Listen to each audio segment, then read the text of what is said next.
அஸ்ஸலாமு அலைக்கும் வரஹ்மத்துல்லாஹி வபரகாத்துஹு. அல்ஹம்துலில்லாஹி ரப்பில் ஆலமீன் வஸ்ஸலாத்து வஸ்ஸலாமு அலா ரசூலில்லாஹி வ ஆலிஹி வ ஸஹ்பிஹி அஜ்மஈன். கண்ணியம் மிகுந்த எல்லாம் வல்ல அல்லாஹுவின் நல்லடியார்களே, அல்லாஹுடைய பேரருளால் சிறுவர்கள் சிறுமியர்களுக்கான திருக்குரான் திறனாய்வு போட்டிகளை நிறைவு செய்துவிட்டு அந்த பரிசளிப்பு நிகழ்ச்சியிலே நாம் அனைவரும் பங்கெடுத்து இருக்கிறோம். இந்த தருணத்தில் அல் குரானை பொருள் உணர்ந்து படிப்போம் என்ற தலைப்பின் கீழ் ஒரு சில மார்க்க நினைவூட்டுதல்களை உங்களுக்கு மத்தியில் எடுத்துரைக்கலாம் என நான் ஆசைப்படுகிறேன். வல்ல இறைவன் தன்னுடைய திருமறை குரானில் சூரா முஹம்மது என்ற அத்தியாயத்தில் அல்லாஹ் பேசுகிறான், அஃபலா யத்ததப்பரூனல் குர்ஆன், இவர்கள் குர்ஆனை சிந்தித்து பார்க்க மாட்டார்களா? அம் அலா குலூபின் அக்குஃபாலுஹா, அல்லது சிந்திக்க கூடாது என்பதற்காக உள்ளங்களில் எதுவும் பூட்டுகள் போடப்பட்டிருக்கிறதா?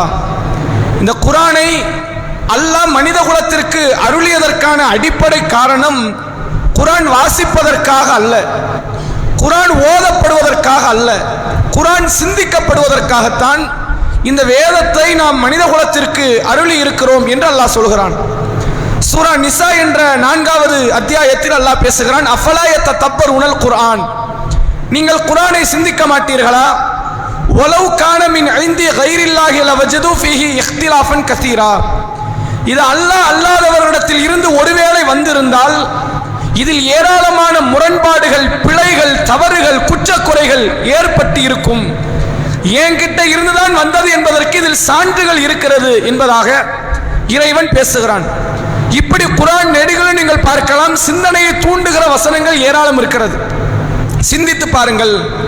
அதே போன்று சூரா ஃபுர்கானில் இறுதி வசனங்களிலே பேசுகிறான், வல்லதீன இதா துக்கிரு பி ஆயாத்தி ரப்பிஹிம், அல்லாஹ்வுடைய வேத வசனங்களை கொண்டு அவர்களுக்கு அறிவுறுத்தப்பட்டால் லம் யஹ்ரு அலைஹா சும்மா வ உம்மியானா, அதிலே அவர்கள் குருடர்களாக செவிடர்களாக விழமாட்டார்கள்.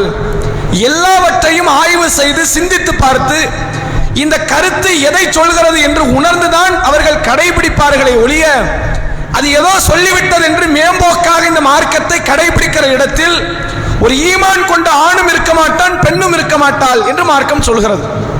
ரசூலுல்லாஹ்வுடைய காலத்துல இந்த குர்ஆனுக்கு அவங்க எவ்வளவு முக்கியத்துவம் கொடுத்தாங்க தெரியுமா? வெறுமனே நம்மள வாசிட்டு போகல. நம்ம என்ன செய்வோம் அப்படின்னா, சூரா ஃபாத்திகாவில் ஆரம்பித்து சூரா நாஸ் வரை நம்ம 100 முறை படித்திருக்கலாம். சில பெண்கள் 500 முறை படித்திருக்கலாம், 1000 முறை படித்திருக்கலாம். ரமலானுடைய காலத்தில் போட்டி போட்டு திருக்குர்ஆனை நாம் அதிகமாக வாசித்திருப்போம். கண்டிப்பா வாசிக்கணும், வாசிக்காம இருக்கக்கூடாது. ரசூலுல்லாஹ் என்ன சொன்னாங்க? இக்ரவுல் குர்ஆன், குர்ஆனை நீங்க வாசிங்க. ஃபஇன்னஹு யஅதி யௌமல் கியாமத்தி ஷஃபியன் லி அஸ்ஹாபிஹி, குர்ஆனை ஓதியவருக்கு மறுமையில் அது பரிந்துரை பேசும்னாங்க. அப்ப குர்ஆன் என்ன செய்யணும்? கண்டிப்பா வாசிக்கணும். வாசிப்பதை விட எதற்கு முக்கியத்துவம் தர வேண்டும் தெரியுமா? உங்களை ஈமானால், இஸ்லாத்தால், இஹ்சானால், எல்லா நற்பண்புகளால் இந்த மார்க்கத்தில் தக்க வைக்க வேண்டும் என்றால் அரபியில் வாசிப்பதில் எந்த பயனும் கிடையாது. அரபியில் வாசிக்கிறதுனால இந்த குர்ஆனை அடுத்த தலைமுறைக்கு கடத்திடலாம். நான் அல்ஹம்துலில்லாஹி ரப்பில் ஆலமீன் ஓதுறேன், நீங்க என்ன பார்த்து என் பிள்ளைகள் ஓதுவார்கள், என் பிள்ளைகளை பார்த்து என் பேர பிள்ளைகள் ஓதுவார்கள். இது நடக்கும். ரசூலுல்லாஹ் காலத்திலே சஹாபாக்கள் சொன்னாங்க, நபி அவர்கள் சொல்கிறார்கள், மக்களே ஒரு காலம் வரும் குர்ஆன் இருக்காதுன்னாங்க, கல்வி அகற்றப்படும் நாங்க. அவர் சஹாபாக்கள் கேட்கிறாங்க, அல்லாஹ்வுடைய தூதரே, நாங்கள் குர்ஆனை வாசிக்கிறோம், எங்கள் பிள்ளைகளுக்கு படித்து கொடுக்கிறோம், அவர்கள் பிள்ளைகளுக்கு படித்து கொடுக்கிறார்கள், குர்ஆன் எப்படி அழியும், கல்வி எப்படி அகற்றப்படும்னு கேட்டாங்க.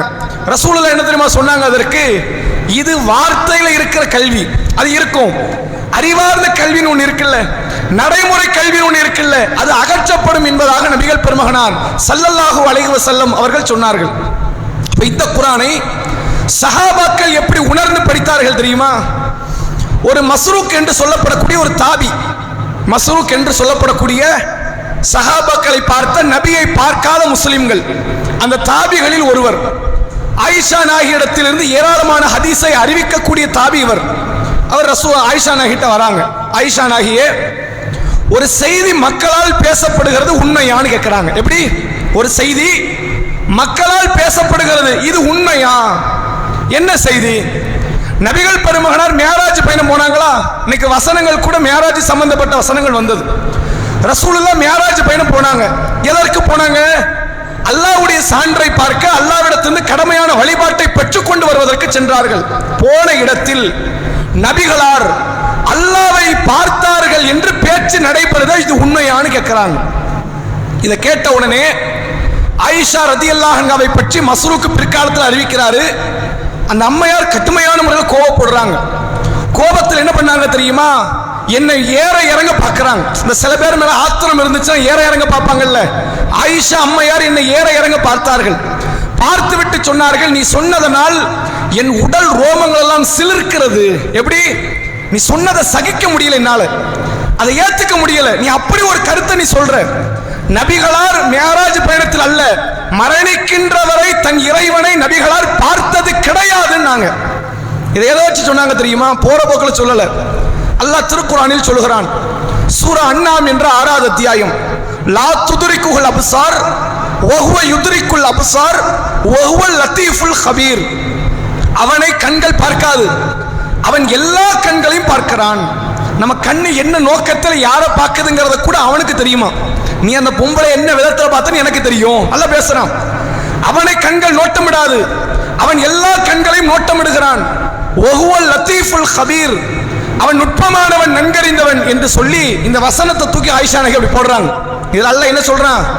அவனை கண்ணு பார்க்காதுன்னு வருதா? அவன் தான் எல்லா கண்ணையும் பார்க்கிறான்னு வருதா? அப்ப ரசூலுல்லாஹ் மட்டும் எப்படி அல்லாஹ்வை பார்த்திருப்பார்கள்?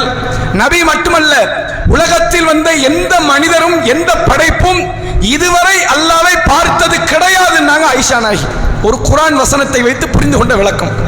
இந்த விளக்கம் மட்டும் நம்மகிட்ட இருந்துச்சுன்னு வைங்க, இந்த மீலாது விழா நடக்கும். சுன்னத்துல் ஜமாத் சார்பாக நபிகளாருடைய பிறந்த நாளை, பிறந்த மாதத்தை கொண்டாடுகிறோம் என்ற பெயரில் விழாக்கு நடத்துவாங்க. பல மார்க்கறிஞர்கள் வருவார்கள், மனம் போனபடி பேசுவார்கள். அதுல ஒரு மார்க்கறிஞர் நான் ஒரு சபையில் பார்க்கிறேன், பேசுறார், ரசூலுல்லாஹ் தான் வாழ்நாள்ல அல்லாஹ்வை நூற்றுக்கணக்கான முறை பார்த்திருக்கிறாங்க, கனவுலையும் பார்த்திருக்கிறாங்க, நினைவுலையும் பார்த்திருக்கிறாங்க. இந்த வசனத்தை நாம் சரியாக புரிந்திருந்தால் இது போன்ற போலித்தனமான பேச்சுக்கள் சமூகத்திற்குள் நுழைஞ்சிருக்குமா? நுழைந்திருக்காது.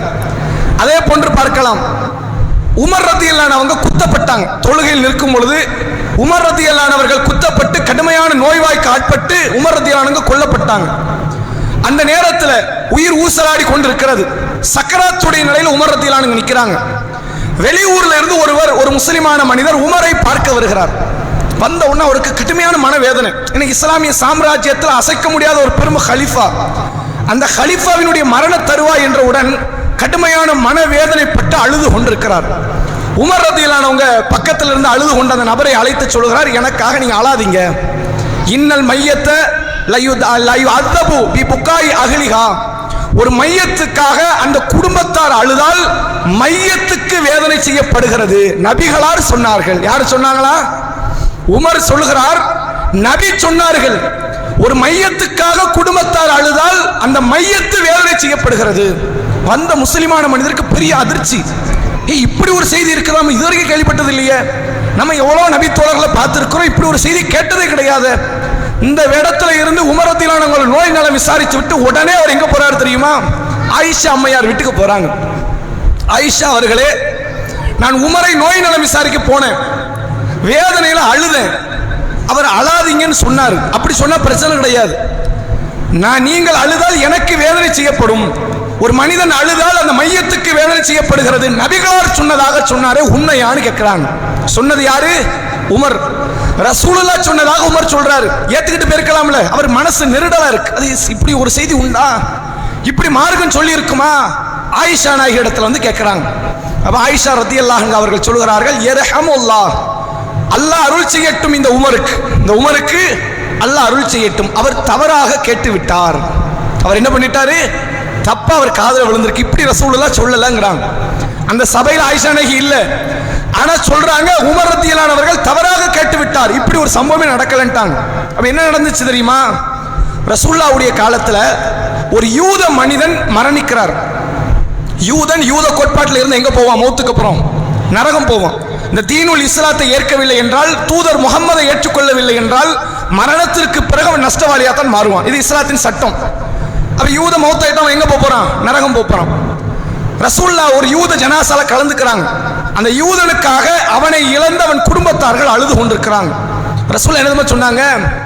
இவன் வேதனை செய்யப்படுகிறான், இவன் குடும்பத்தார்கள் அழுது கொண்டிருக்கிறார்கள். ரெண்டு தனித்தனி டாபிக். இவன் வேதனை செய்யப்படுறான், இப்போ இவன் குடும்பத்தார் அழுகுறாங்க. இதை உமர் எப்படி கேட்டுக்கிட்டாரு? இவன் வேதனை செய்யப்படுவதே இவங்க குடும்பத்தார் அழுதுன்ட்டார், இணைச்சிட்டார். இது மாதிரியான வார்த்தைகளை தவறாக கேட்கிற பண்பு பல மக்கள்கிட்ட உண்டு, எல்லாத்தையுமே உண்டு. நம்மளும் தப்பா கேட்டுருவோமா இல்லையா? எதையோ ஒன்று பேசியிருப்பார், நம்ம எதையோ ஒன்று புரிஞ்சு கேட்டிருப்போம். ரசூலுல்லாஹ் என்ன சொன்னாங்க? யூதர் வேதனை செய்யப்படுகிறார், என்ன காரணம்? அவர் காஃபிர்.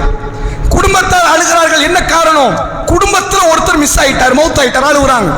இப்படி சொன்னதை இவர் மவுத்தானதற்கு, இவர் வேதனை செய்யப்படுவதற்கு காரணமே குடும்பத்தார் அழுததுதான் என்று உமர் ரலியல்லாஹு தவறா புரிஞ்சுக்கிட்டாங்க. இப்படி விளக்கம் கொடுத்துட்டு போகல. குர்ஆன்ல இருந்து ஒரு வசனத்தை மேற்கோள் காட்டுறாங்க. வலா தஸீரு வாஸிரத்து விஸ்ர உக்ரா. எந்த ஒரு ஆன்மாவும் இன்னொரு ஆன்மாவினுடைய சுமையை சுமக்க மாட்டார்கள். இன்னொருத்தன் பண்ண பாவத்துக்கு நான் தண்டிக்கப்படுவேனா? நான் செய்த பாவத்திற்கு இன்னொருத்தன் தண்டிக்கப்படுவானா? யாருக்கு அப்படி கிடையாது. இந்த தத்துவம் இருக்குது. மொத்த கிறிஸ்துவ மார்க்கத்தினுடைய அஸ்திவாரத்தையே அசைக்கக்கூடிய தத்துவம் இந்த தத்துவம். கிறிஸ்துவ மதம் இருக்குல்ல, கிட்டத்தட்ட 2000 ஆண்டுகள் பழமை பெற்ற ஒரு மார்க்கம், ஒரு மதம், கிறிஸ்துவ மதம். அந்த மதத்தினுடைய ஆணிவர் என்ன தெரியுமா? இயேசுநாதர் கிடையாது. இந்த இப்ப நீங்க படித்த பனி இஸ்ரவேல் என்ற அத்தியாயத்தில் கூட இந்த வசனம் வருது. இந்த மொத்த கிறிஸ்துவ மார்க்கத்தினுடைய அஸ்திவாரம் என்னன்னா இயேசுநாதர் கிடையாது, கர்த்தர் கிடையாது, பைபிள் கிடையாது. அஸ்திவாரம் என்ன தெரியுமா? எதை சொல்லி இந்த 300 கோடிக்கும் அதிகமான மக்கள் அழைச்சிருக்கிறான் தெரியுமா? நம்ம செஞ்ச பாவத்துக்கு இயேசுநாதர் அன்னைக்கே பலியாயிட்டாரு. எப்படி? நான் செஞ்ச, நீ செஞ்ச, நம்ம வாப்பா ஆதம் நபி செஞ்ச, எல்லாரும் செஞ்ச பாவத்துக்கு இயேசுநாதர் மௌத்தாயிட்டாரு, சிலுவையில் அறையப்பட்டுட்டாரு. நாம செய்த பாவத்திற்கு அவர் கொல்லப்பட்டுட்டாரு என்ற பிறருடைய பாவத்தை இன்னொரு சுமக்கலாம் என்ற தத்துவத்தில் வளர்ந்து நிற்கிற ஒரு மார்க்கம் கிறிஸ்துவ மார்க்கம். இஸ்லாம் 1400 வருஷத்துக்கு முன்னாடி வந்து அந்த தத்துவத்தை உடைக்குது. நீ செஞ்ச பாவத்துக்கு நான் தண்டனை அனுபவிக்க மாட்டேன், நான் செய்த பாவத்திற்கு உனக்கு தண்டனை கிடைக்காது என்று அல்லாஹ் திருக்குர்ஆன்ல பல இடத்துல நினைவுபடுத்துறான். வலா தஸீரு வாஸிரத்து விஸ்ர உக்ரா. ஒருவர் செய்த பாவத்தை இன்னொரு சுமக்க மாட்டார், ஒருவர் சுமை இன்னொருவரால் சுமத்தப்படாது என்று அல்லாஹ் ரப்பல் ஆலமீன் சொல்றான். இந்த வசனத்தை தூக்கி அப்படி போடுறாங்க. போட்டு என்ன சொல்றாங்க? உமர் தவறாக கேட்டுவிட்டார், உமர் தவறாக கேட்டுவிட்டார், அல்லாஹ் அவர் கருள் செய்யட்டும், அவர் தவறாக விளங்கி விட்டார். அது எப்படி நடக்குங்க? ஒருத்தர் மௌத்தாயிட்டாருங்க, நான் அழுவுறேன், அழுத எனக்கு தண்டனை கொடுத்தாலாவது ஒரு நியாயம் இருக்கு. இறந்து போனவரா சொன்னார் அழ சொல்லி? அப்ப எல்லா கெட்டவர்களும் வந்து என்னன்னா ஒரு பகையாளிக்காக வேண்டி வந்து அழுது அவனுக்கு தண்டனை வாங்கி கொடுத்துடலாமே, அப்படி மார்க்கம் சொல்லுமா என்று ஆயிஷா நாயகி திருக்குர்ஆனை வைத்து மார்க்க சட்டத்தை உணர்ந்து கொள்கிறார்கள். என்ன பாடம் இதுல தெரியுதா? ஆயிஷா நாயகி பல ஆயிரம் முறை குர்ஆனை படித்திருப்பார்கள், பல முறை அந்த குர்ஆனை மனனம் செய்திருப்பார்கள், குர்ஆனினுடைய ஒவ்வொரு வசனங்களையும் மனனம் செய்திருப்பார்கள். அவர்கள் சிறந்து விளங்கியதற்கான காரணம் குர்ஆனை ஓதியதோ படித்ததோ மனனம் செய்வதற்கோ அல்ல. அது யாரும் செஞ்சிடலாம், அது யாரும் செஞ்சிடலாம். முன்னாடி மதுரை ஆதீனம்னு ஒருத்தர் இருந்தார், ஒரு சாமியார், மதுரை ஆதீனம் மௌத்தாயிட்டார். அந்த நபர் அல்ஹம்து சூராவை பொருளோடு சொல்லுவார் தெரியுமா? அல்ஹம்து சூராவை அவுது பில்லாஹி மினஷ் ஷைத்தானிர் ரஜீம் சொல்லி பிஸ்மில்லா சொல்லி அல்ஹம்து சூரா கடகடன் சொல்லி வலல்லாலின்னு சொல்லி ஆமீன்னு சொல்லுவார். மனனம் செய்வது பெரிய காரியமா அல்லது அரபியில் படிப்பது பெரிய காரியமா? அதை பொருள் உணர்ந்து படித்ததை விளங்கி சிந்தித்ததை நடைமுறைப்படுத்துவது மட்டும்தான் ஈமான் கொண்டவர்கள், இறையச்சம் கொண்டவர்களுடைய பண்பு. அல்லாஹ் திருக்குர்ஆனில் என்ன சொல்கிறான்? அலிஃப் லாம் மீம் ஸாலிகல் கிதாப் லா ரைப ஃபீஹி ஹுதல் லில் முத்தகீன். இது வேதம், இதுல சந்தேகம் கிடையாது. யாருக்கு வழிகாட்டும்? படிப்பவருக்கெல்லாம் வழிகாட்டுமா? கட்டாது. மனப்பாடம் பண்ணுபவர்களுக்கெல்லாம் வழிகாட்டுமா? காட்டாது. இறையச்சம் உள்ளவர்களுக்கு மட்டும்தான் இந்த வேதம் வழிகாட்டும் என்பதாக அல்லாஹ் ரப்பல் ஆலமீன் தன்னுடைய அருள்மறையாம் திருமறை குர்ஆனிலே சொல்லித் தருகிறான். அப்ப இதுல இருந்து நாம புரிந்து கொள்ள வேண்டிய ஒரு அடிப்படை பாடம், கண்டிப்பாக மார்க்கத்தை, திருமறை குர்ஆனை நாம் பொருள் உணர்ந்து படித்ததை விளங்குகிற, சிந்திக்கிற ஒரு இடத்தில் நாம் இருக்க வேண்டும். அதே போன்று நீங்கள் பார்க்கலாம், அப்துல்லா இப்னு மசூத் ரதியல்லாஹு அவர்கள் என்ற ஒரு தலை சிறந்த நபித்தோழன். இந்த நபித்தோழர் ஒரு முறை பயான் பண்றாங்க. பயான் பண்ணும்போது என்ன சொன்னாங்க தெரியுமா? ஒட்டுமுடி வைத்து விடும் பெண்கள், ஒட்டுமுடி வைத்து கொள்ளும் பெண்கள், பச்சை குத்தி விடும் பெண்கள், பச்சை குத்தி கொள்ளும் பெண்கள், இவர்களை அல்லாஹ் சபிக்கிறான் அப்படின்னு ஒரு வார்த்தையை போடுறாங்க. உள்ளுக்குள்ள ஒரு பெண்மணி இருக்கிறாங்க, அந்த பயானை கேட்டுக்கிட்டு ஒரு பெண்மணி இருக்கிறாங்க. அவங்க என்ன பண்றாங்க, கைகளை உயர்த்தி, அந்த பெண்மணியினுடைய பெயர் உம்மு யாக்கூப் ரதியல்லாஹு அன்ஹா. அவங்க கையை தூக்கி சொல்றாங்க, அப்துல்லா இப்னு மசூதே, நீங்கள் ஒரு செய்தியை சொன்னீர்கள், இவர்களை அல்லாஹ் சபிக்கிறான். நீங்க குர்ஆனை அட்ட படிச்சிட்டேன். எப்படி நான் படிச்சிருக்கிறேன்?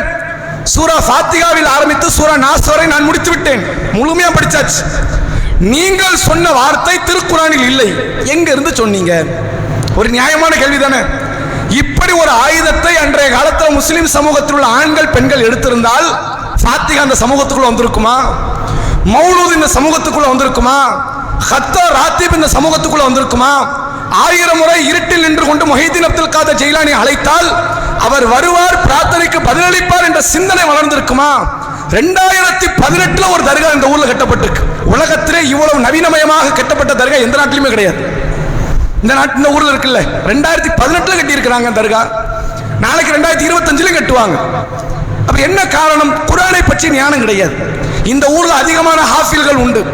குர்ஆனை மனனமிட்ட ஆண்கள் பெண்கள் என்று திரட்டினால் உங்களை வேற எந்த ஊர்ல இவ்வளவு கூட்டம் இருக்காது. தமிழ்நாட்டுக்குள்ள வேற எந்த முஸ்லிம் முஹல்லாவை எடுத்துக்கொண்டாலும் இவ்வளவு அதிக ஹாஃபில்கள் உள்ள ஒரு முஹல்லா கிடையாது. இவ்வளவு அதிக ஹாஃபில்கள் பெண்களில் உள்ள ஒரு முஹல்லா கிடையாது, இந்த ஊர்ல உண்டு. அதே மாதிரி 2018 ஒரு தர்கா ஒன்று உருவாயிருக்கு அப்படின்னா அது இந்த ஊர்ல மட்டும் தான் உண்டு, வேற எந்த ஊர்லயும் கிடையாது. என்ன காரணம்? குர்ஆனை வாசித்தீர்கள், குர்ஆனை ஓதினீர்கள், குர்ஆனை மனனமிட்டீர்கள், குர்ஆனை தமிழில் படித்தது கிடையாது, குர்ஆனை பொருள் உணர்ந்து படித்தது கிடையாது, அதை நீங்கள் உணர்ந்து அதை விளங்கி அதை சிந்தித்து செயல்பட்டது கிடையாது. அதனால் தான் இந்த நிலைமை என்ன இருக்கு? எல்லா வசனமும் நமக்கு அத்துப்படி, ஆனா என்ன அல்லாஹ் சொல்றான்னு தெரியாது, எதை அல்லாஹ் இந்த மனித சமூகத்திற்கு நினைவுபடுத்துகிறான் என்று தெரியாது.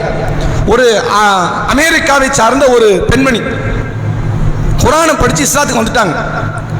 வந்ததுக்கு அப்புறம் முஸ்லிம் சமூக மக்களுடைய வாழ்க்கை கலாச்சாரத்தை தெரிந்து கொள்ள பல நாட்டுக்கு போறாங்க. அப்படி எந்த நாட்டுக்கு போறாங்க தெரியுமா? முதலாவதாக ஆப்பிரிக்கா நாட்டுக்கு போறாங்க. ஆப்பிரிக்காங்கிறது ஒரு பெரும் கான்டினென்ட், ஒரு மிகப்பெரிய கண்டம்.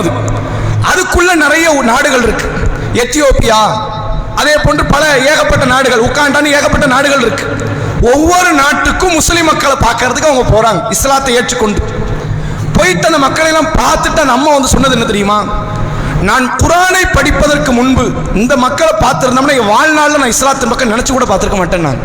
நான் குர்ஆனை படிப்பதற்கு முன்பாக இந்த மக்களை, இந்த முஸ்லிமான மக்களை நான் பார்த்திருந்தால் இந்த இஸ்லாத்திற்குள் நுழைந்திருக்கவே மாட்டேன். என்ன காரணம்? என்னடா வாழ்க்கை வாழ்றீங்க? வாழ்க்கை இப்படியா இருக்கும்? ஒரு ஹிஜாப்ல பேணுதல் கிடையாது, ஒரு ஒழுக்கத்தில் பேணுதல் கிடையாது, ஒரு இறையச்சத்தில் பேணுதல் கிடையாது. மது வருந்துறான், இவன் தான் சொல்றான் மது வருந்த கூடாது, இவன் தான் மது வருந்துறான். இவன் தான் வட்டி வாங்க கூடாதுங்கிறான், இவன் தான் வட்டி வாங்குறான். எல்லா தீமையும், எல்லா அசிங்கத்தையும், எல்லா காரியத்தையும் முஸ்லிம் சமூகத்தில் பல நாடுகளில் பல மக்கள் செய்து கொண்டிருக்கிறார்கள். நான் குர்ஆனை படிப்பதற்கு முன்பு இந்த மக்களை பார்த்திருந்தால் என் வாழ்நாளை நான் இஸ்லாத்தின் பக்கம் தலை வச்சு படுத்திருக்க மாட்டேன், வந்திருக்க மாட்டேங்கிறாங்க. எவ்வளவு மோசகரமாக முஸ்லிம் சமூகத்தவர்கள் இன்றைக்கு உலகத்தில் மாறிவிட்டார்கள் என்று சிந்தித்து பாருங்கள். என்ன காரணம்? குர்ஆனை படிக்கிறோம், அதன்படி நடப்பது கிடையாது. எல்லா மக்களும் நடங்கன்னா குர்ஆனை தமிழ்ல படிச்சாதாங்க நடக்க முடியும், அரபிலே படிச்சுக்கிட்டு தான் நடக்க முடியுமா? அல்லாஹ் திருக்குர்ஆனிலே சொல்கிறான், இந்த இறை வேத வசனங்கள் வல்லதீன இதா துக்ரு பி ஆயாத்தி ரப்பிஹிம், அல்லாஹ்வுடைய வேத வசனங்கள் அவர்களுக்கு சொல்லப்பட்டால் அவர்கள் கண்கள்ல இருந்து கண்ணீர் வடியுங்கிறான். அல்ஹம்துலில்லாஹி ரப்பில் ஆலமீன் வடிஞ்சிருமா? நமக்கு அது தாய்மொழியா? அர்-ரஹ்மான் இர்-ரஹீம் வடிஞ்சிருமா கண்ணில் இருந்து கண்ணீர்? சஹாபாக்களுக்கு வடிந்தது, சஹாபாக்கள் அழுதார்கள், வசனங்கள் வரும்போதெல்லாம் தேம்பி அழுதவர்கள் அந்த நபி தோழர்கள். ஏன்? அது அவர்கள் தாய்மொழி. நம்மளும் லட்சம் முறை கேட்கிறோம் அல்ஹம்து சூராவை, கண்ணீர் வடியலையே. சவுதி அரேபியாவில் காபத்துல்லாவில் தொலை வைக்கக்கூடிய இமாம்கள் அழுகிறார்கள், நமக்கு அழுக வரல. ஏன்? அவங்களுக்கு மட்டும் வித்தியாசமான குர்ஆன், நமக்கு வித்தியாசமான குர்ஆனா? அவர்கள் தங்களுடைய தாய்மொழியில் வேதத்தை படிக்கிறார்கள்.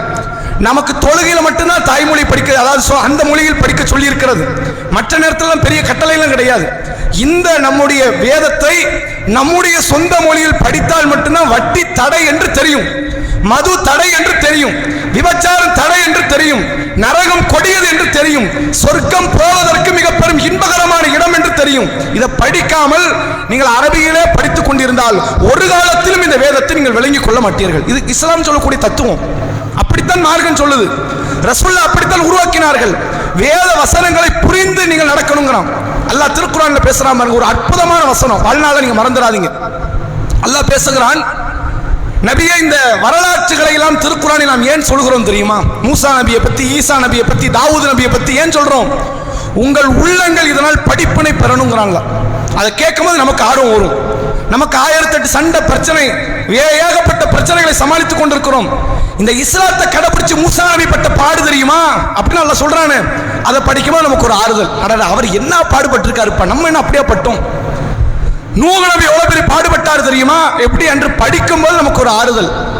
தாவூது நபி பட்ட பாடு தெரியுமா என்று அல்லாஹ் திருக்குறானில் சொல்கிறான், அதை படிக்கும்போது ஒரு ஆறுதல். குர்ஆனை நீங்க அரபிலே படிங்க, அந்த ஆறுதல் வருதான்னு பார்ப்போம். வராது, ஒரு காலத்திலும் வராது. சொந்த மொழியில், தாய்மொழியில் அந்த வேதத்தை உணர வேண்டும் என்று அல்லாஹ் கொடுக்கப்பட்ட அந்த வேதத்தை வெறுமனே அரபியில் மட்டும் பிள்ளைகளை மனனம் செய்ய வைப்பதற்கான முயற்சி இருக்கிறது. மிக மோசகரமான ஒரு பாவம், தவறு. அது மறுமை நாளில் நரகத்தின் காவலாளிகள் கேட்பார்களாம். நரகத்துக்குள்ள போகும்போது, அலம் யாத்திக்கும் நதீர், எச்சரிக்கை செய்யக்கூடியது உங்களிடத்தில் வந்ததா? காலு பலா, ஆமா வந்துச்சு. நாங்கள் அதை பொய் என்று கருதினோம், இது உண்மை இல்லை, ஏமாற்று வேலை என்று நினைத்தோம், நரகம் போங்கன்றுவாங்க.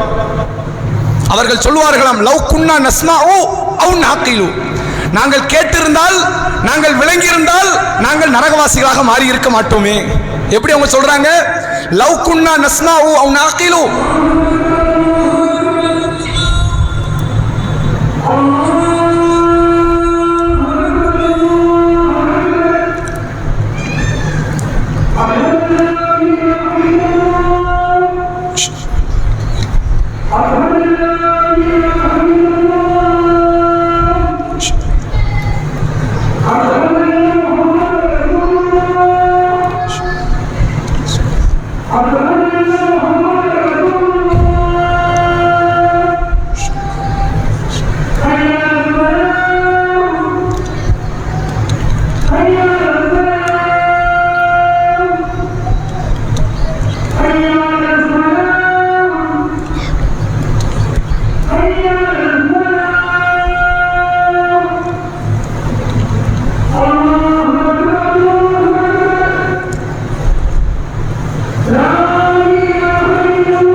அஸ்ஸலாமு அலைக்கும்.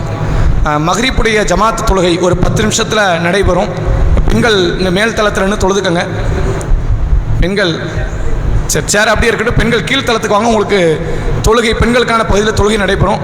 தொழுகை முடிஞ்சதுக்கப்புறம் இன்ஷா அல்லாஹ் பரிசளிப்பு நிகழ்ச்சி நடைபெறும். சுப்ஹானக்கல்லாஹும்ம பிஹம்திக அஷ்ஹது அல்லா இலாஹா இல்லா அன்த அஸ்தக்ஃபிருக வ அத்தூபு இலைக்.